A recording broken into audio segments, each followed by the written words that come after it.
Magandang oras mga kababayan, mga ka-Golden Boy. Ito ang hindi natin nalalaman. Ilang araw lang pala ang nakalipas ay pinatanggal ng China sa Google Map at Google Earth ang West Philippine Sea label sa mapa ng South China Sea. Diyan mismo sa karagatan na yan. Di ba nilagyan yan ng Google last month ng label na West Philippine Sea na kung i-search natin ang Google Earth at Google Map at kahit Philippines o China Sea ang i-search natin ay meron talaga tayong mabasa ang West Philippine Sea na malapit sa Zambales. Ngayon meron palang ginawang ang China eh. Hindi natin sure kung nag-request sila sa Google. Ang Google ay situated yata yan sa Australia at alam naman natin na magkakalaban ng Australia at China, di ba? O sa palagay ko wala kasing pahayag ang Google kung bakit natanggal. Ngayon, ang China ay tahimik lang pero sa palagay ko ay hinahack ng China ang Google kaya natanggal yun. Well, atin muna panoorin ang balitang ito courtesy sa atin ng Indian News Channel. Today we end in the Philippines, where just 2 weeks after Google labeled the West Philippine Sea on its maps, the Filipino maritime region suddenly disappeared from both Google Maps as well as Google Earth. Instead, the entire Filipino maritime region was shown as an extension of the larger South China Sea, which is a geographical frame of reference favored by China that Manila firmly denies. Ayun mga kababayan, natanggal nga ang West Philippine Sea na marka o label sa malapit sa Zambales. At ang nilagay lang na label ay South China Sea lang. Kasi ito yung pahayag ng kanilang spokesperson na si Jun Jakun na ang known daw na karagatan tawag dyan ay South China Sea. Okay, totoo naman yan na known ang South China Sea noon. Kasi noon pa yan namapas sa panahon ni Kupong-Kupong. Kasi ngayon, binago na, di ba, ng Google Earth, ng Google Map. At nilagyan na talaga ng WPS. Kaya ito yung makabagong mapa ngayon ng buong mundo. At hindi naman siguro ang Google Map gumawa-gawa lang. Meron silang pinagbabasihan. Ang problema nga lang magkakalaban ng Australia at China. Kaya baka nahack ng China ito at natanggal, nahack ang Google Map. Pero dahil si Erwin Tulfo ay pumalag, tumawag yata si Erwin Tulfo sa Google Map, Google Earth na company at naibalik ito ngayon, kaya good news. Naibalik na daw, sabi dito sa news nitong Indian channel na ito. Mabuti pa ang channel sa India ay alam eh. Sa atin hindi binalita yan. Okay, balik tayo sa kanyang balita. This incident has led to massive uproar in the Philippines. In fact, a senior leader in the Filipino state, without naming China, asked the US tech giant if its policies are driven by fear. And as the uproar over the row grew both on and off the social media, the West Philippine Sea label reappeared on social media this morning.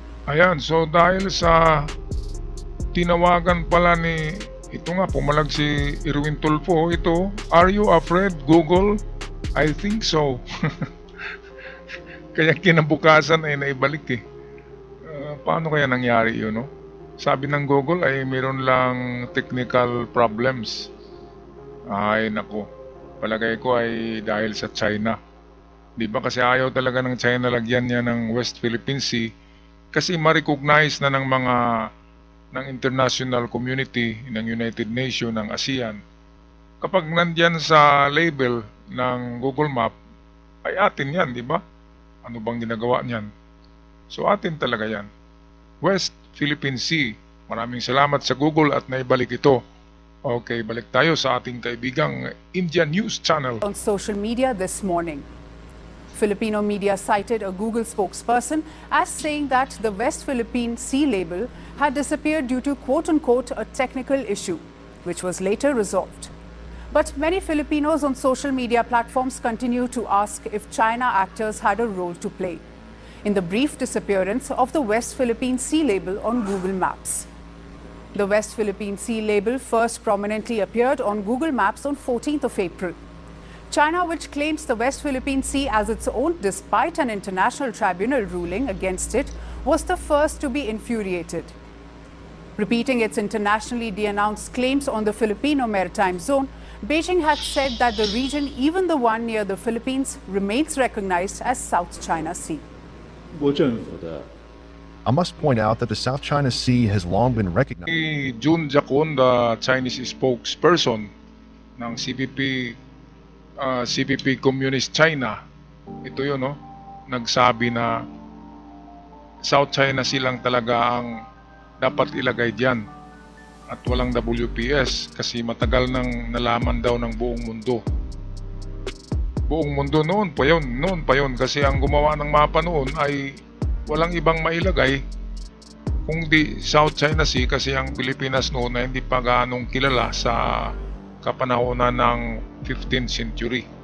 Kaya ang nailagay diyan dahil malakas na bansa ang China noon, malaking bansa ay South China Sea. Pero hindi nangangahulugan na sa China yan.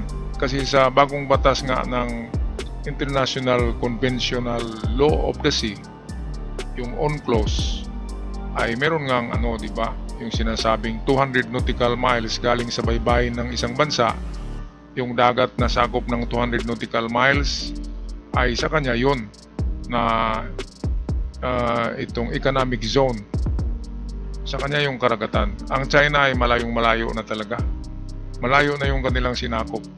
Wala nang madaanan yung mga international vessels na merchant commercial ships, hindi na makadaan kasi hihingi sa kanila ng permiso at mayroong parang parang toll kung highway pa, magbabayad ka kung dadaan ka.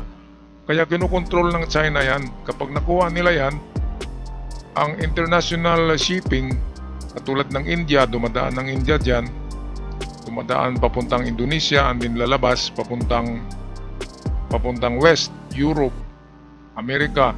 So dito talaga dumadaan yan sa atin, sa WPS malapit. Kaya hindi pwedeng angkinin yan ng isang bansa kasi free passage yan ng mga merchant ship. Kaya pumalag dyan ang India, pumalag din ang Amerika dahil sila yung maraming barko na dumadaan dyan. Kaya hindi pwedeng angkinin ng China. Kung sa lupa pa yan, the right of way. Yan yung right of passage ng mga barko. Kaya ang China, hindi nila iniisip yan. Iniisip nila ang kanilang sariling bansa.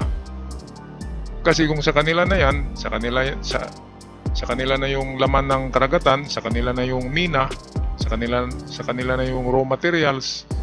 Hindi lang yan, yung sinasabi diyan na trilyones, barilis, dolyares na nakareserbang langis sa WPS. Kaya nga sabi ni Trump, ay it's time na daw to drill, baby drill. Yun ang sabi niya, barinahin niya daw yung WPS. Sabi ni Trump. Kaya kung magkaganon, namiminahin ng Amerika, napakaganda. Kasi ang Amerika, hindi naman niya nakagawin sa atin. Kundi merong dyan, di ba? Merong consignment dyan, merong agreement, which is malaki ang ng Pilipinas dyan kasi baka 50-50, di ba? Kung 50-50 ang Amerika ang gumastos, ang laki-laki ng gastos ng paggawa ng yung drilling dyan, di ba? Yung drilling, malaking gasto yan. Bilyones dolyares din. Pero ang nakukuha, trilyones. Kaya ipaubayan na natin yan sa Amerika kaysa China ang kukuha dyan. Siguradong wala tayo, walang hati at hindi lang yan. Angkinin pa nila ang lupa, ang karagatan. Ang Amerika hindi nila inaangkin ang karagatan, ang lupain, bagkus binigay sa atin. Ang sa kanila ay drill, baby drill. Iyon ang sabi ni Trump. Barinahin talaga niya para makuha diyan ang langis. Alright, so napakagandang balita na ibalik na pala ng Google ang West Philippine Sea label sa karagatan ng Zambales. Ito, are you afraid? Binira ni Erwin Tulfo. Kaya ibinalik kagad ng Google. Ano kayang nangyari? Anyway, nandiyan na daw, na ibalik na at hindi natin alam na meron palang glitch. Merong nangyari na natanggal pala ng ilang araw, hindi natin alam. Mabuti pa itong taga-India, alam nila. Kaya nga, binabantayan tayo ng India eh. Kasi yung karagatan dyan ay dyan dumadaan din ang mga shipping ng India. Kaya kahit magkaibigan ng China at India noon, ngayon hindi na. Medyo mayroon na rin silang hidwaan. Alright, sa mga kababayan, ako'y magpaalam na. Maraming salamat. At sa mga bago pa lamang sa channel, huwag kalimutan mag-subscribe para palagi tayong updated sa mga bagong uploads. Ingat ang lahat. God bless the Philippines.